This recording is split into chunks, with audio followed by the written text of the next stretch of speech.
Of course, if esteemed audience only listens to this show, oh my God, they're only hearing the most brilliant publishing professionals in the industry, and they might get the idea that that's representative of the entirety, and it probably is mostly.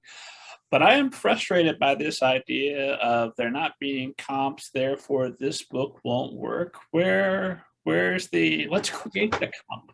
Let's do this. Let's do something new. Wish I knew. What's been done, to get more of the same, right? Yeah, no, more of the same is safe because more of the same sells. Something is successful, then it's another one just like it will be just as successful. And these days, a lot of traditional publishing houses are about not failing. And so they know if they take something that is just like something else that has been very successful, that even if they fail, they won't be blamed because, hey, it's just like this, which was very successful. We thought it would be just as successful. But if they fail with something that just has no comps and it's just, well, why did you take you bad? It was a bad judgment to take a chance on this. And obviously you shouldn't be here. They don't want to, they lose their job. They don't want to take a step into what something brand new might be. And it's just the way it is. So, but these days with independent publishing, we can put our own books out and we can take the risks for them, for ourselves. And so, with Lillian Lovecraft, I'm taking the risk. It doesn't have, as I said, it doesn't have comps really. It is its own creation. Not just the genre, but also talk about the age, talk about being the character being 14. I had one book that they're like, oh, we like this, we just don't know if it's YA or middle grade, so we're not going to publish it.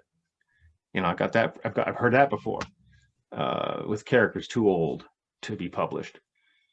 So it's not great. I mean, you'd love to have more artistic, smaller presses might have a better shot at taking that leap, but the big presses will not take a leap. They are all about protecting assets and doing what they know works. So if James Patterson, his last book made whatever, we know that the next 16 books of his will make the same amount of money. That's a safe bet. We're just going to go with that. It's all good and well for me to talk tough on a podcast because it's not my job on the line. I understand. Fair enough.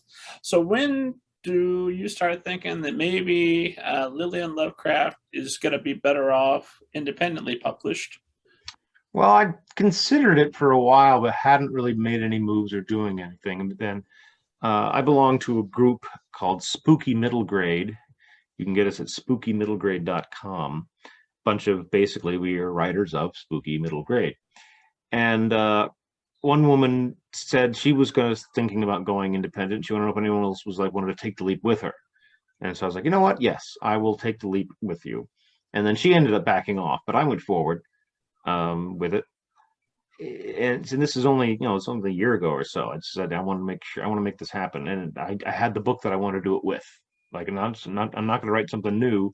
I've got a bunch of stuff that I want to publish at some point that I want to create the genre. I want to create the Neilsen genre of the weird and the fun and the wacky and the mix with Lovecraftian horror humor for kids. And so I have a lot of books in that genre that I'm gonna I'm gonna try to get them out there. So Lillian Lovecraft is the first of that kind. And it was an interesting experience. I'm still learning. I had a lot of fun getting the artist. I found her on Instagram. She lives in Poland. She was great. She did a fantastic job. I loved her cover. It was perfect for me. It was, I searched out someone who had that style. This is the style of animation that I wanted, this kind of feel. And I didn't want anything too anime, didn't want anything, and black and white. I wanted this sort of living feel to it. And I got it. Putting it together, the whole process of formatting it, all the individual pages, the getting everything settled right and it was a learning experience. And for my next one, I will have learned many things, and I will learn more with the next one. They'll just get easier and easier as I go, I'm sure. And obviously, since he's thanked in the back, I'm assuming Eric Myers, your agent, is fully on board with this and supporting you. He's actually is on board. I should be honest. We parted ways very recently, both sides very amicably. But he was very much behind what me going independent. He thought it was a really good idea.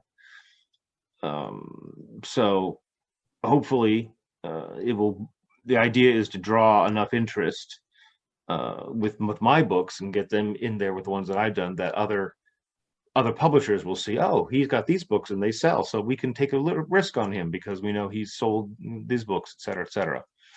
So you're trying to build the two together, because you have a lot more control over independent, and you actually end up getting a lot more royalties independent, but there's no advance.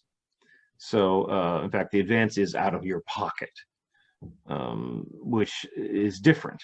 So you take that plunge and then you have to build it back up. Whereas traditional, you get an advance and then you stay there for a long time until maybe you start making your advance back.